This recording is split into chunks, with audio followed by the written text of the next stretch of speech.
El agua es fundamental para el desarrollo humano, desde el agua potable, el saneamiento, la agricultura y mucho más.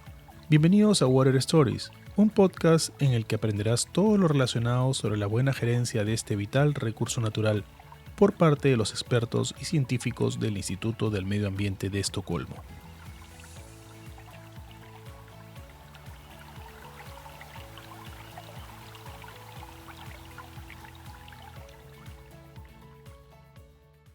Si nosotros visitamos los 17 Objetivos de Desarrollo Sostenible de las Naciones Unidas y buscamos el número 6, el objetivo es asegurar la disponibilidad y el manejo sustentable del agua y el saneamiento para todos. Estarán de acuerdo conmigo que el acceso al agua potable es un derecho humano. Sin embargo, existen millones de personas en el mundo que aún no tienen acceso a este vital recurso natural. Para enfrentar más esta problemática, es necesario tomar decisiones alrededor de la gestión del agua para responder a estos retos que se presentan alrededor del mundo. Sin embargo, esta problemática se convierte en un reto y en oportunidad también en busca de soluciones, y una de estas es una iniciativa global que viene desarrollando el Stockholm Environment Institute, que se denomina Water Beyond Boundaries, o también podemos llamarla Agua sin Límites o Agua más allá de las fronteras. Esta iniciativa cuenta con varios pilares que vienen siendo aplicados en diferentes cuencas alrededor del mundo, como son la cuenca de Magdalena en Colombia y Mekong en Asia. Y en esta segunda temporada de nuestro podcast Water Stories estará enfocado 100% en esta gran iniciativa. Y para este primer episodio contamos con dos científicas del Stockholm Environment Institute. Marisa Escobar. Marisa es la directora del programa de agua en Stockholm Environment Institute, Estados Unidos, con sede en la oficina de Davis, California. Su trabajo se centra en la creación de vínculos entre los procesos físicos y los sistemas socioecológicos. Y también tenemos como invitada a Tania Santos. Tania es una investigadora en el Stockholm Environment Institute Latinoamérica, con sede en Bogotá, Colombia. Tania cuenta con más de una década de experiencia trabajando en gestión integrada del agua con instituciones locales, regionales y nacionales en Colombia. Hola Marisa, un placer tenerte como invitada en esta segunda temporada y en este primer episodio. ¿Cómo estás? Muy bien, muchas gracias, JC. Qué bueno estar aquí. Qué gusto me da. Tania, un placer conocerte y estar en contacto y bienvenida a Water Stories. ¿Qué tal? ¿Cómo te va? Muchas gracias, Juan Carlos. Muy bien.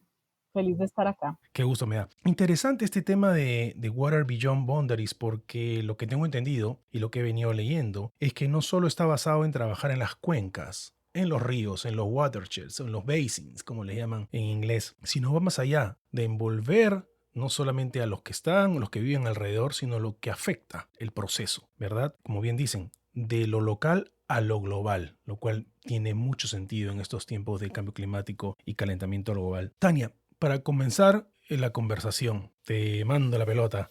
¿Cómo definirías tú Water Beyond Boundaries para ir entrando en contexto? Bueno, Water Beyond Boundaries es una iniciativa que busca que entendamos que esas relaciones que tiene el agua y por las cuales todos nosotros estamos, digamos, relacionados los unos con los otros, van mucho más allá de unas fronteras como son las cuencas. ¿Eso qué quiere decir? Que, por ejemplo, tenemos unos límites que se han definido, digamos, a priori para el manejo y la gestión del recurso hídrico, y la idea es que tratemos de entender que esas fronteras van mucho más allá. Entendamos que, por ejemplo, tenemos unas fronteras relacionadas con el conocimiento del agua, biofísicamente cómo interactuamos con el agua, por ejemplo, el clima va mucho más allá de unas fronteras establecidas, y es importante incluir todos estos factores de una forma mucho más amplia e integral. Entonces, conocer qué pasa en lo local y después empezar a entender qué pasa en una escala mucho más amplia. Para reforzar lo que mencionas, algo que me ha gustado mucho es que, por ejemplo, no podemos ya nunca más trabajar en silos, en formas separadas. Esto tiene que ser integrado. Marisa, ¿qué te gustaría reforzar de lo que Tania menciona al respecto de Water Beyond Boundaries? Creo que Tania hizo una buena presentación. Obviamente, nosotros desde donde trabajamos, siendo un instituto de investigación, un think tank, siempre estamos tratando de identificar las cosas que faltan, ¿no? Y a pesar de que tenemos una trayectoria de trabajo en agua por muchos años, en algunas de las water stories o de las historias de agua que hemos estado compartiendo en este podcast, pues hemos hablado de la aplicación de WIP en diferentes contextos, en diferentes lugares, para diferentes retos. También cómo hemos conectado el WIP a apoyos de toma de decisiones, el Robust Decision Support o el apoyo a las decisiones robustas que tanto hemos mencionado.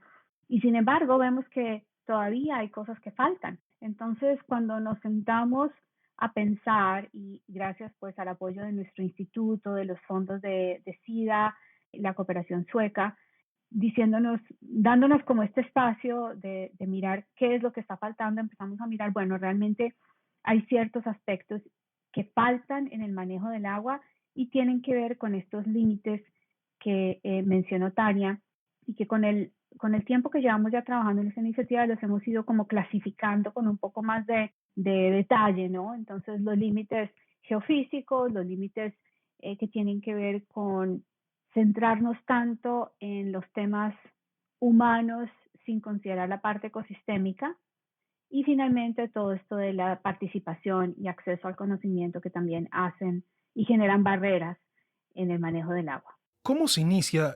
Estuve investigando y hay algunos temas, unos pilares principales en Water Beyond Boundaries. ¿Cómo se inicia o cómo comprueban y llegan a la conclusión que había que iniciar este proyecto? Pues como te menciono un poquito la historia, ¿no? Es esa, ¿no? Que llevamos bastante tiempo trabajando en agua y todavía hay algunos retos, y nos dieron la oportunidad entonces de pensar en ellos y empezamos a identificar cuáles eran esos principales retos, y pudimos como aterrizar a estos 3 puntos de entrada.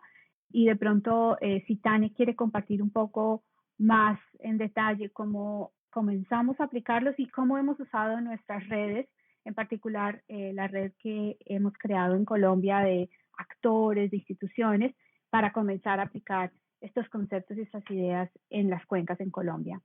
Sí, genial, Tania. Algo que me pareció interesante es la gestión integral del recurso hídrico, que está excelente, está conectado con las ODS. Excelente, pero por favor.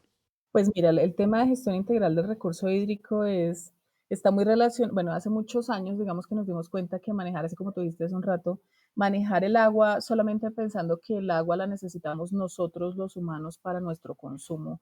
Y no nos damos cuenta, por ejemplo, que hay gente que vive aguas abajo, que se afecta por el agua que está, por ejemplo, un municipio vertiendo a un río y que más aguas Ujú. abajo tienen que tomar la misma agua para consumirla.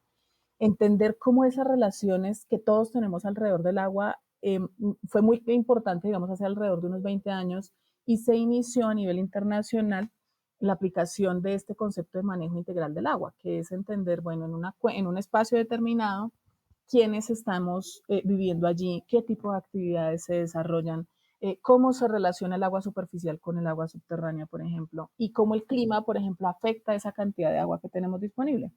Entonces empezamos a hacer unos análisis de gestión integral del recurso hídrico, donde todos estos factores tratamos de unirlos y entender primero cómo ocurren en la actualidad y cómo podrían ocurrir en un futuro de acuerdo con diferentes acciones y medidas que tomemos. La gestión entonces lo que busca es una de las cosas que busca es planificar cómo estamos utilizando ese recurso hídrico para que logremos tener agua suficiente para todos y de buena calidad en las cuencas, para todos, incluyendo los ecosistemas, como decía Marisa.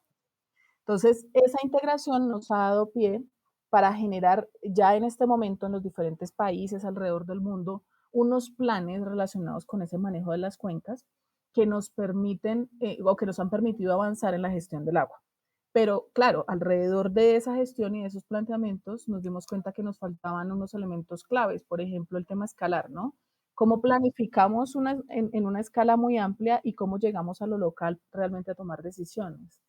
En eso, pues, bueno, ahí te puedo seguir contando como muchos ejemplos de cómo se relacionan las escalas, pero trabajando con entidades como, por ejemplo, en Colombia, que estaba preguntando Marisa ahorita, por ejemplo, trabajando con entidades como el ministerio, con las autoridades ambientales, ellos nos decían, el concepto está muy bien, pero para aplicarlo aún nos falta, aún nos damos cuenta que vamos mucho más de esas fronteras que estamos en la actualidad definiendo, entonces deberíamos considerar otros elementos clave para lograr integrar realmente los componentes en una cuenca. Y yo pregunto entonces, si hablamos de elementos claves, porque hemos hablado acerca de las escalas, ¿verdad? Que requieren un manejo más holístico. Marisa, ¿cuáles serían esas situaciones pendientes? Sí, y se refiere un poco entonces a los pilares que mencionabas ahorita, para clasificarlos un poquito más como organizadamente.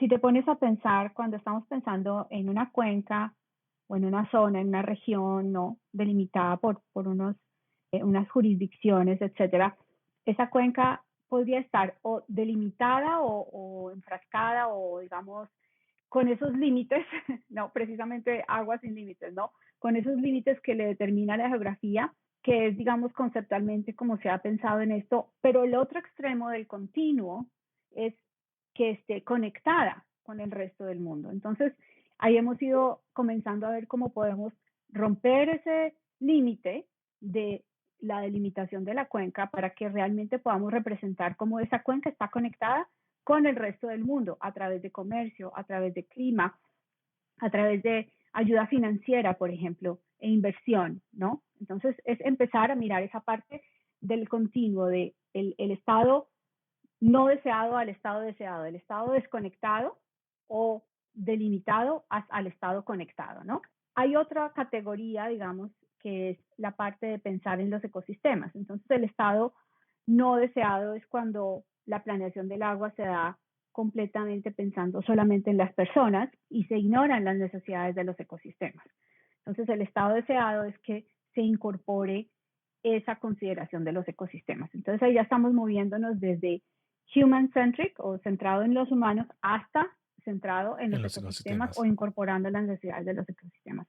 Y el último es este de las jurisdicciones y acceso a participación y conocimiento, que el estado no deseado es cuando el tema del agua se vuelve sectorial y selectivo versus cuando ya se empieza a trabajar de forma intersectorial e inclusiva. Entonces, el estado deseado en este caso es que tengamos esa intersectorialidad y la inclusividad necesaria para que todas las personas involucradas en el tema del agua, y ahí realmente somos todos, puedan participar. Estaba investigando y los water risk o los riesgos que presenta el agua deben ser vistos en la actualidad, por ejemplo, tan importantes o iguales como los riesgos climáticos en general. Eso me pareció muy interesante. Tania, te cuento un poco. Hace 2 meses más o menos yo le envié a Marisa un email muy interesante, un artículo que presentaba cómo las empresas, debido a las inundaciones y sequías acá, por ejemplo, en los Estados Unidos, se dieron cuenta con el pasar de esto y analizando el post-evento que una de las cosas que se tenía que centrar obviamente en la sostenibilidad, pero más aún en el agua. En el agua era un tema que se tenían que enfocar, sobre todo en el agua sustentable, en el reciclaje de esta. Y por ejemplo, empresas como Intel se están trabajando en estas. Entonces eso me lleva a preguntarles cuál ha sido la reacción de los stakeholders y los shareholders al presentar, por ejemplo, o hablar o comentar acerca de Water Beyond Pues Boundaries. te cuento desde el caso en Colombia, por ejemplo, que ha sido muy bien recibida la iniciativa, porque vemos que, o sea, estos puntos que hemos conversado, digamos que Marisa acaba de explicar, son súper importantes y son como esos gaps que hemos visto que existen en la actualidad para poderla llevar a la realidad, ¿sí? Cómo la participación debe ser mucho más inclusiva, incluir no solamente a unos grupos, sino en realidad a todas las personas que están relacionadas con el agua. Y además de eso, por ejemplo, la gobernabilidad, cómo podemos verla desde las diferentes escalas y cómo debería como cruzarse entre los diferentes planes que definimos, las acciones que se realizan. Entonces ha sido muy bien recibida. En este momento en Colombia estamos en un proceso de actualización de la política de gestión integral del recurso hídrico, porque pues ya llevamos 10 años con la política, entonces en este momento la evaluamos y buscamos mejorarla. Y estos puntos han sido muy bien recibidos porque nos damos cuenta que realmente se necesitan como afinar para continuar con este tema de la gestión integral de recursos hídricos de una mejor forma. Y no solamente acá, en otros países, digamos, también estamos aplicando estos principios en Asia, en la cuenca del Mekong. Y allá también nos han mostrado que es un tema fundamental poder integrar, por ejemplo, los ecosistemas al manejo de los recursos hídricos, ¿no? Sus necesidades para lograr mantenerlos. Y todas estas soluciones basadas en la naturaleza, que digamos este es el nombre que se ha escuchado últimamente más, cómo realmente nos dan a nosotros también la posibilidad de poder acceder a los servicios que nos da la naturaleza. Entonces, sí ha sido muy bien recibido estos temas que hemos tratado de incluir a través de la iniciativa.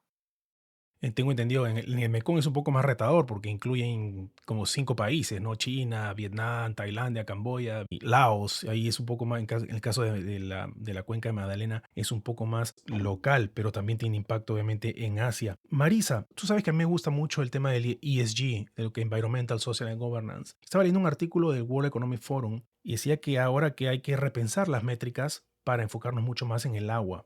Y esto mencionaba a su vez los reportes, obviamente, que sean accesibles a todos y que sean entendibles a todos en diferentes tipos de localidades. ¿Qué sectores están involucrados en tu opinión, en el tema de Water Beyond Boundaries, si nos enfocamos en la cuenca Magdalena, por ejemplo, en este caso? Bueno, realmente siempre que llegamos a un sitio tenemos que entender cuáles son los factores clave. Y como lo mencionaba Tania, en lugares como en Colombia ya hay una gobernanza establecida en donde hay ciertas como responsabilidades para los diferentes entidades a nivel nacional, regional, local, y esa parte, digamos, siempre es todo un proceso de ir aclarando, de ir definiendo, de ir generando los procesos que permiten esas conversaciones, esos diálogos alrededor del agua. Entonces, en un sitio como en Colombia, en el Magdalena, me parece que hay cierta organización, Tania, tú nos dirás si te parece o no, ¿no? Y cierta como respeto de cómo esas instituciones se van organizando. Cada país tiene sus diferentes sistemas de gobernanza y en este caso, entonces, actores principales, además de las entidades de gobierno como a nivel nacional, el Ministerio del Medio Ambiente y Desarrollo, las corporaciones autónomas regionales, los municipios, las gobernaciones, que son quienes como principalmente están más metidos en el tema, obviamente están todos los actores del sector privado. En Colombia, por ejemplo, estamos hablando entonces de la Federación Nacional de Cafeteros, que tiene un rol bastante importante y sobre todo en particular en una de las cuencas que estamos trabajando en más detalle. También hay un grupo arrocero bastante fuerte, hay bastante desarrollo hidroeléctrico en Colombia. Estos actores obviamente vienen con, ya como tú dices, no tanto stakeholders, sino shareholders, ¿no? Porque Sí. tienen sus inversiones y todo dependen de la viabilidad que tengan estos proyectos. Dependen del río, prácticamente. Dependen del río. Y exactamente, depende, correcto, del río, de la geología, de que los actores también estén o no de acuerdo con ciertas de las opciones. Tú sabes, por ejemplo, en términos de hidroelectricidad, pues es bastante controversial por un lado, por otro Ujú. lado ofrece una alternativa limpia, entonces si se puede hacer y cómo se puede hacer, realmente ahí es donde estamos nosotros tratando de dar la mejor información posible para dar esas alternativas viables y cuando se haga o como se haga o que el proceso mismo tenga esta inclusión, tenga estas consideraciones de lo que está sucediendo más allá de lo que se ve en el pedacito donde se está analizando un proyecto en particular y que tenga esta consideración de la participación de los actores. Entonces, por eso es que nuestros pilares y por nuestras ideas se enfocan tanto y tratan de traer este discurso y esta agenda de trabajo, ¿no? Exacto. Todo esto, si lo traemos a la mesa, estos pilares, ¿verdad? Podemos hacer un switch en muchos sistemas para el bienestar de todos los que están alrededor de la cuenca. Ahora que tú has mencionado agendas, las ODS son una agenda muy clara, que están ligadas a la Agenda 2030 definitivamente. Y algo que me gusta mucho que está ligado al Water Beyond Boundaries es que serán relevantes, realistas, rigurosas. ¿Cuáles son estas maneras de actuar que presenta Water Beyond Boundaries? Creo que va cambiar el mindset. Eso es mi conclusión. ¿Qué opinas tú, Tania? Pues yo creo que sí, digamos que el concepto que se incluye en Water Beyond Boundaries es fundamental para la forma como iniciamos nosotros el tema de planificación en cuencas. O sea, la planificación se inicia definiendo una cuenca y sobre esa cuenca se hace todos los análisis, digamos que estamos hablando de manejo integral. En cambio, aquí estamos diciendo un poco, no lo mires solo en la cuenca, sino ve un poco más allá. ¿Qué tipo de relaciones existen externas que realmente afectan los recursos en una cuenca en particular? Entonces cambia como la concepción en sí mismo de cómo se realiza este análisis de gestión. Y si tú lo ves en términos de ODS, el ODS 6.1, uno de los indicadores es la cantidad de planes que se están desarrollando en los países relacionados con el manejo de los recursos naturales y el recurso hídrico en particular. Entonces, esa concepción, digamos que como pilar cambia la forma de entender cómo estamos desarrollando este tipo de planificación.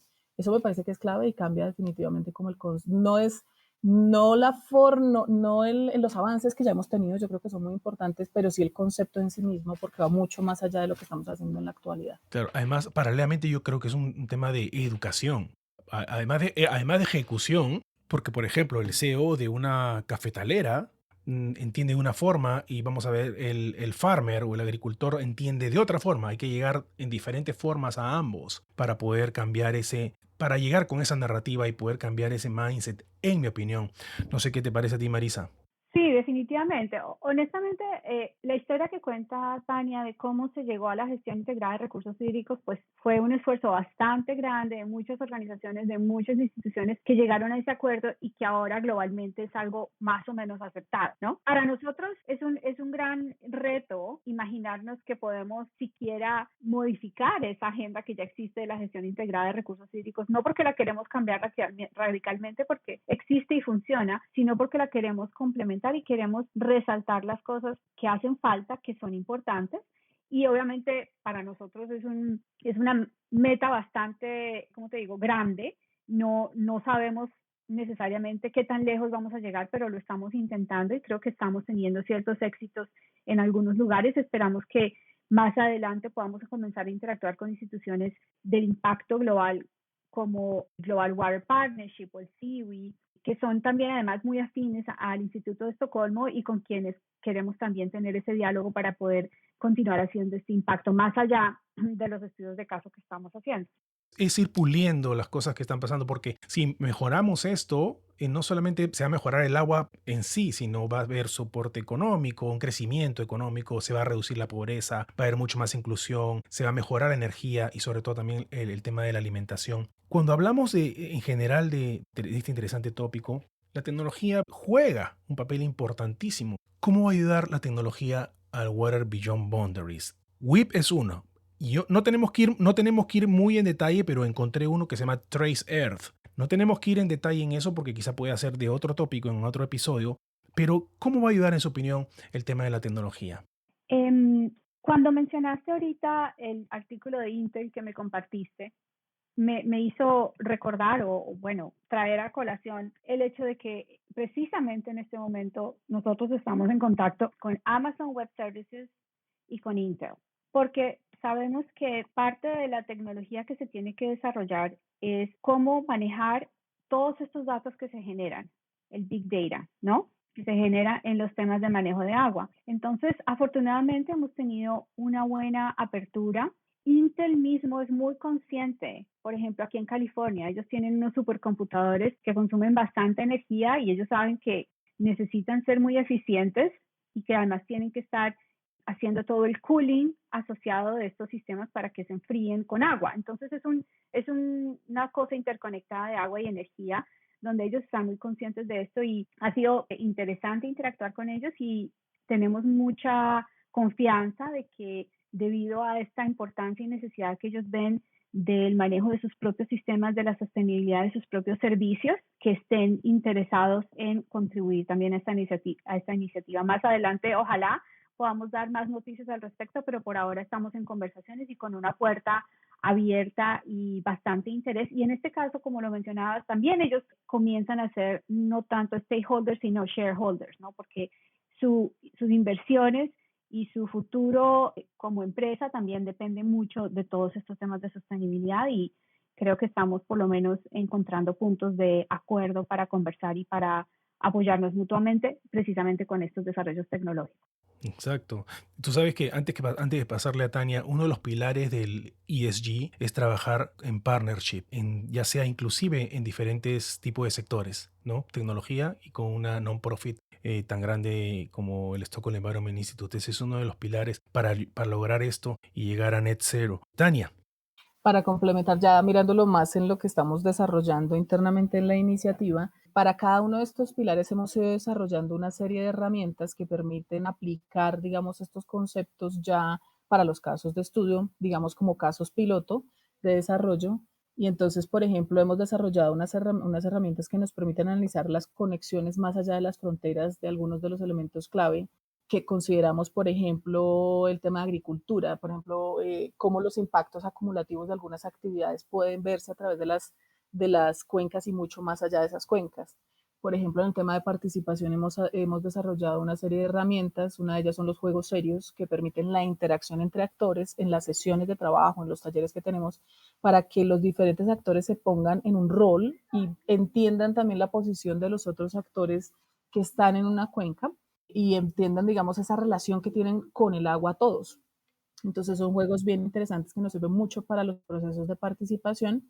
Y también pues se ha desarrollado pues de la mano con WIP, todos ellos van de la mano con WIP, pero de la mano con WIP particularmente se ha desarrollado AHA, que yo creo que Marisa nos puede explicar más en detalle porque ella es una de las desarrolladoras, que es una herramienta que nos sirve para analizar los ecosistemas de agua dulce en una cuenca en particular. Entonces, ¿cuál es el efecto que tienen algunas acciones sobre esos ecosistemas y sobre las diferentes especies que tenemos en los sistemas dulceacuícolas? Pues no sé, Marisa, si quieres extender ahí un poquito. Marisa, brevemente, por favor, de cómo está ligado esta tecnología que Tania acaba de mencionar a Water Beyond Boundaries.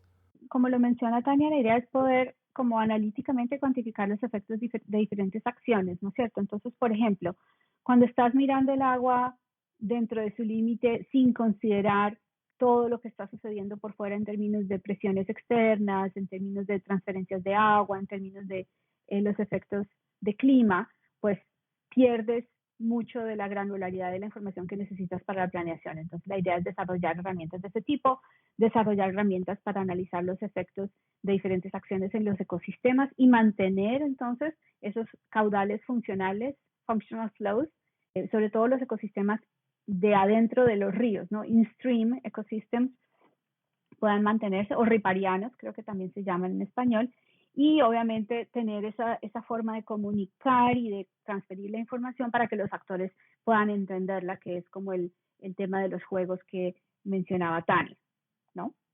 Interesante. Estamos ya cerrando un poco la conversación. Marisa, ¿te gustaría agregar algo más? ¿Cuál es el futuro? Porque yo leí un poco acerca de Water Beyond Boundaries, me he empapado bastante y es más o menos como un proyecto a 5 años, algo así. No sé si te gustaría agregar algo más al respecto. Sí, pues mira, ya terminamos, digamos, una primera fase, estamos como en la primera parte de la segunda fase, ya como viendo cómo escalamos esta información. Entonces, además de lo que hicimos ya en los estudios de caso en el Mekong y en Colombia, estamos expandiendo a África y a Brasil. Precisamente en Brasil y conectando con Trace Earth, lo que tú mencionas, estamos tratando de hacer esa conexión. Afortunadamente, pues Trace es una de las herramientas de SEI y trata de trazar un poco esa sostenibilidad. Trace Earth, sobre todo del uso del suelo, del uso de la superficie pues disponible para cultivar, pero tratando de volverlo más como Trace agua, ¿no?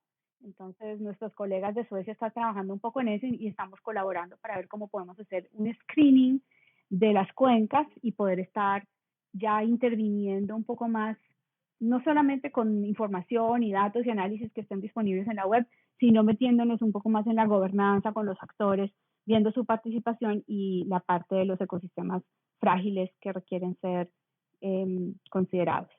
Tania, no sé si te gustaría agregar algo más ya que estamos ya casi cerrando este episodio. No, pues adicional que tenemos varios recursos ya en nuestra página web en Latinoamérica, en Estados Unidos y pues digamos en la web en general del SEI.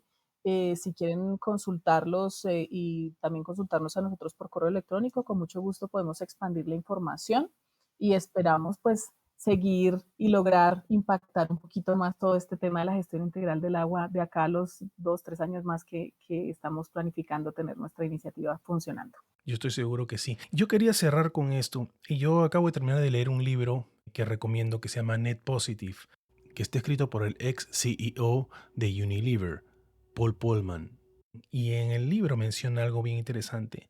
No podemos abordar desafíos globales como el cambio climático, la seguridad alimentaria, la escasez de agua y las pandemias como el COVID-19 trabajando en una empresa o sector de manera aislada. Estos problemas no conocen fronteras y requieren acciones colectivas para resolverlas. Lo que quiere decir en conclusión es que esto de Water Beyond Boundaries pues involucra prácticamente esto, que hay que trabajar colectivamente, involucrando a todos los sectores y mucho más allá de donde están, en este caso, las cuencas. Marisa, yo te quería agradecer por tu tiempo. No, JC, muchísimas gracias y creo que esa frase que acabas de decir nos da un poquito más de confianza y fe que estamos en el camino correcto. Yo sé que hay muchas personas pensando en esto y saber que alguien como tú y como esta persona que escribió este libro, Net Positive, están en esa línea, nos da el impulso que necesitamos y la motivación para seguir adelante. Muchas gracias.